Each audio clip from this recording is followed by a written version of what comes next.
Was the white man, when they arrived here in the Americas, that slaughtered over 13 million natives. It was the white man that raped their women and daughters. It was the white man that destroyed their culture. It was the white man that took their language. It was the white man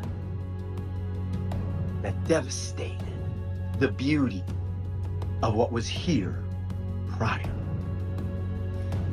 And standing on the words of Archbishop Desmond Tutu, when the missionaries came to Africa, they had the Bible and we had the land. They said, "Let us pray." We closed our eyes, and when we opened them, we had the Bible and the white man had the land. See, it was the white man that went over to Africa and slaughtered millions, enslaved millions, destroyed their culture, their language, and the beauty that was there prior to us. Because see, I recall it was the white man who enslaved our black brothers and sisters once they took them from Africa here to the Americas. And for over 400 years, it's been the white man that has continued to enslave our black brothers and sisters. In fact, when they were prospering like Black Wall Street, it was the invasion of the white man that destroyed that city. It was the invasion of the white man onto the island of Puerto Rico that devastated the people that lived there. It was the white man that stepped foot into the islands and the nations of Haiti that once again devastated and left it to die. Because the reality is this: everywhere the white man has invaded, everywhere the white man has placed his foot, he has left it destroyed. Man running for governor, I recognize the deep scars left by slavery and the ongoing systemic racism that continues to affect the black communities. It's not just about acknowledging the past, it's about taking concrete steps to address the economic and social inequalities that persist today. As governor, I'll make it my mission to ensure that black residents of West Virginia, especially those who are descendants of enslaved Americans, receive reparations. This is about justice, about making things right, about helping our state heal and move forward together. And let's take a cue from California. They're leading the charge with innovative approaches to reparations, setting up structures to determine eligibility and ensure fairness. We can learn from their example and tailor a program that fits West Virginia's unique needs and history. This isn't a formal policy speech. This is just me talking to you heart to heart. It's time for change, and I'm committed to being a part of that change. Let's work together to create a future where everyone has the opportunity to thrive. It's the least we can do, and it's long overdue. Any white person who was born, raised, and schooled in the United States of America, if you aren't a racist, you're a miracle. Either that or you decided to educate yourself. Because education in this country is about white is right, brown's all right, black's got to stand back. Yellow's mellow, but whites, we educate in a way that says that white males have done all the adventures, have made all the adventures, have done all the discovering, have made everything that is good and has been accomplished according to social studies, which is actually anti-social studies, by white males. It's a lie. But we do that in order to maintain the myth of white superiority. The myth of race has to be maintained at all costs in this country. Because if white people have to give up the color of their skin as being something that makes them perfect, what do they have left? If we start teaching the truth about history, if we start teaching about Nile Valley contributions to civilization, it will totally change the way we conduct ourselves in the classroom. It will have to. Columbus didn't discover America. You can't discover a place where people are already living. But we celebrate that every October. It's a lie. We need to get over, we need to stop telling the myths and start telling the truth. So when you tell people that they're racist, and it must have some kind of effect, because most people will say, I'm not racist. I'm not a racist. Why, some of my best friends are black. Right. Yeah, and then you say, name one. Or this one, I don't see color. And when some woman says to me, I don't see color, I say, I knew that. If you saw color, you wouldn't dye your hair that way. Or I say, if you saw color, you wouldn't wear that shirt with those pants. I believe that you don't see color. It's an attempt to deny skin color. And it's an attempt to deny what's wrong with seeing the color of my skin. Is it all right for you to see me kind of pink? That's okay for me. I don't mind. And I suspect that you don't mind being seen the color you are. You have a right to be what you are. And until people in this country and people in this world get it into their heads that the first modern human beings that evolved on this earth were black women. They evolved in sub-Saharan Africa about 280,000 years ago, and every human being on the face of the earth today has the memory of those black women's genetic structure in their genes. Now, we don't want to admit that, but that's the way it is. And as people moved farther and farther from the equator, their bodies produced less and less melanin, so their hair, their skin, and their eyes got lighter. As they moved into the east, they ate a lot of fish and a lot of vegetables, so their skin took on a different tone. I found that out when I was raising little kids. My husband worked in a supermarket. He was the head of the produce department, and they had lots of oranges that they couldn't sell. He'd bring them home, and I was feeding my kids orange juice like you never saw in your life. They began to have an orange cast to their skin. I thought they had a liver problem. So I took him to the doctor, and she said, "What are you feeding these kids?" I said, "Well, lots of orange juice." She said, "Stop it if you want them to stop being orange." Now, if you think that skin color isn't anything other than the body's natural reaction to the natural environment, get over it. So, if all white people are racist, according to you, can they be reprogrammed? Of course they can. Of course they can. Of How? course they can be. It's called education. I'm an educator. The word educator comes from the root duc dus, which means lead, the prefix e, which means out, the suffix ate, which means the act of, and the suffix or, which means one who does. An educator is one who is engaged in the act of leading people out of ignorance. Hello everyone. So today I am out here doing what I do best. Y'all know I'm an Uber driver and I do have my own business, Chain Breakers Enterprise. And on today I was able to meet this wonderful couple from London, and he gonna spill some tea. And when I tell you all, it just really just I'm gonna let him talk. Hi there.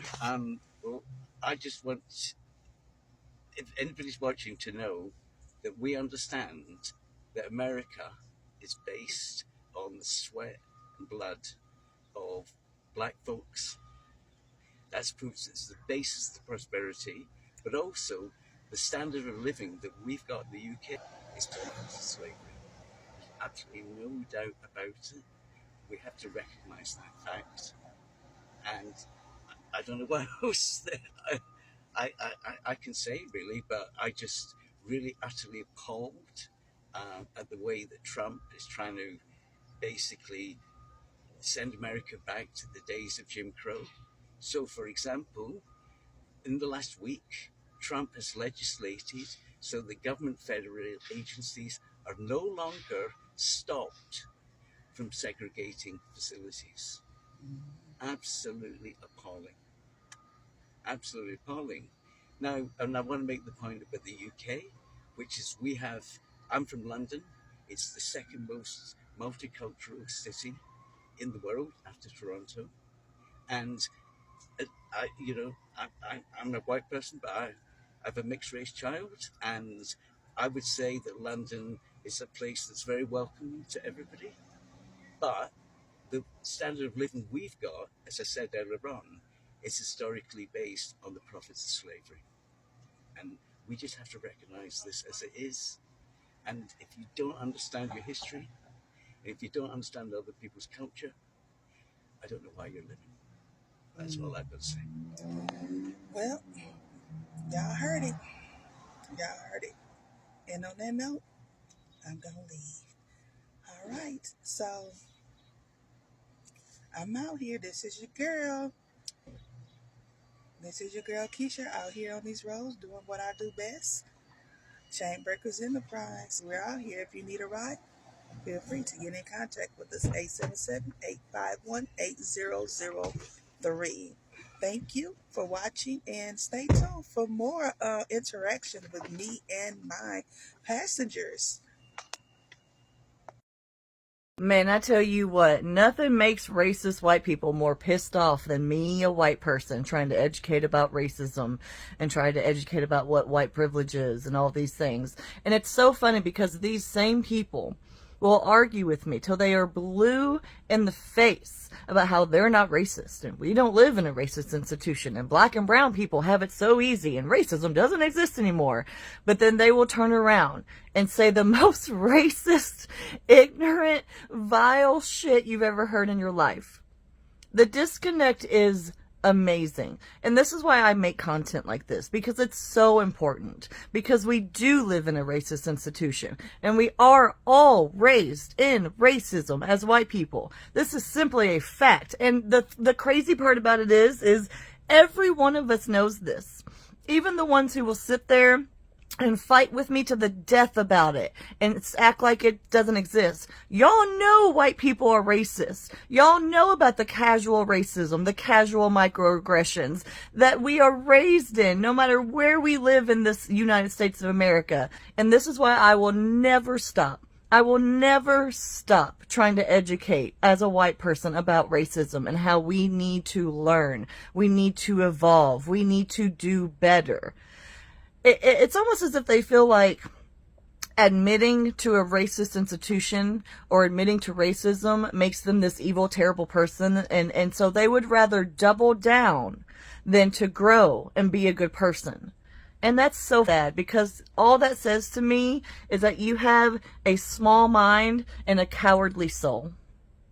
And I wish better for you than that, truly, because everything in your life will get better when you stop being so ignorant. Hi guys, my name is Olivia and welcome back again to the channel. Guys, for too long, black voices have been crying out, about the pain and injustice of white supremacy, racism that seeps into every corner of life.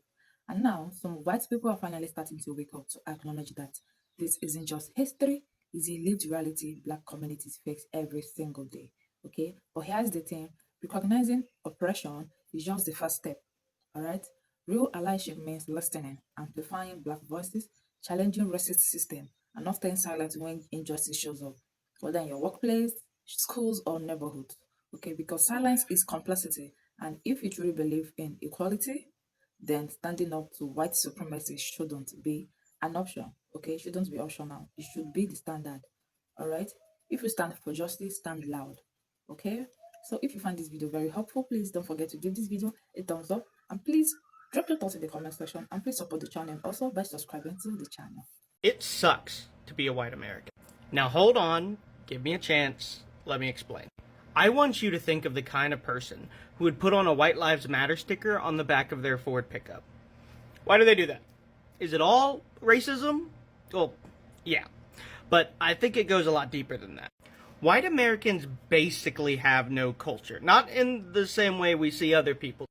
And we white people, we know this inherently, and it scares us. We know we have our regional cultures. Our cities, our sports teams, and families all give us our regional culture, but being white basically means nothing, or generally at least nothing positive. White people throughout American history are almost always seen on the side of the oppressors. Not all white people, but most of us. And this sucks to learn. It's even harder to internalize. And it's why white people usually don't accept this, because it makes us feel a deep sense of guilt. I think it's why white people say nonsense like, I can't be racist, I have black friends. Sure, you probably don't see black people as objects, but you're refusing to accept the role our people have had in their oppression. That guilt we feel is our responsibility for the actions of our ancestors. It's why white people refuse to say that black people deserve reparation, because it admits our guilt. But black people deserve reparations. It just makes sense logically. You can sue someone for scratching your car, but black people can't sue the American government for the enslavement of their people. My people are arresting and deporting Mexican families from this country. Think about that. We are telling people that they are not allowed on the land we stole. Let's go a step further. White people stole a sacred land site from the people indigenous to this land, and then carved 4 white people's faces on it, most of which were slave owners. I mean, Mount Rushmore is a place that we look at and we're like, oh cool, giant faces. But to other people, it's a giant form of oppression. And admitting that and coming to terms with that sucks. We suck, dude. My people really and truly suck. Not all of us contributed to this oppression, but we are all a part of it. And this will mostly sound like virtue signaling. It will mostly sound like, look at how rough we are. But there is a reality to admitting this guilt and being honest with it. Because white people are afraid to do this. And we're afraid to admit it because my people are weak. White people are weak. We have power we have given ourselves and put down the cultures that are stronger than us because we know that we're weak. If white Americans were oppressed the same way black, native, or Mexican American people are, we would crack like glass. Our culture and identity as white people is so meaningless that we do everything in our power to keep other people down so that we don't break from having someone else on top. I think that's why you see white Americans championing white pride, not just out of ignorance or racism, but it's because they are scared. They're scared to come to terms with their guilt, scared to admit they're wrong, and terrified to acknowledge that we may have all the societal, economic, and political power, but as a people we are weak. But this isn't the way it has to be forever. I have hope that one day my people will finally take responsibility for what we have done. I hope that we'll collectively accept our role in the oppression of our non-white brothers and sisters and finally take action. And it will take the action of us white folks. It's not just non-white people that have to fight for their rights. It's us too fighting for them because our cross to bear is being born white. Being born with the skin color of the oppressors means that we have to fight to be nothing like them. We're not near that right now.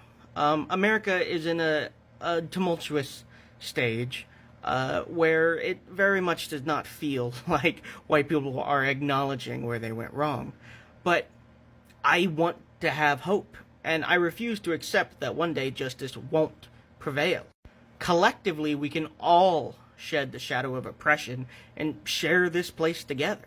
And that's the message I want to end with. I want to be hopeful that one day oppression will be something taught in history class, something that we don't have to see ourselves in. That's what I hope. Anyway, I want to be optimistic in the end. Anyway, that's it. Thanks.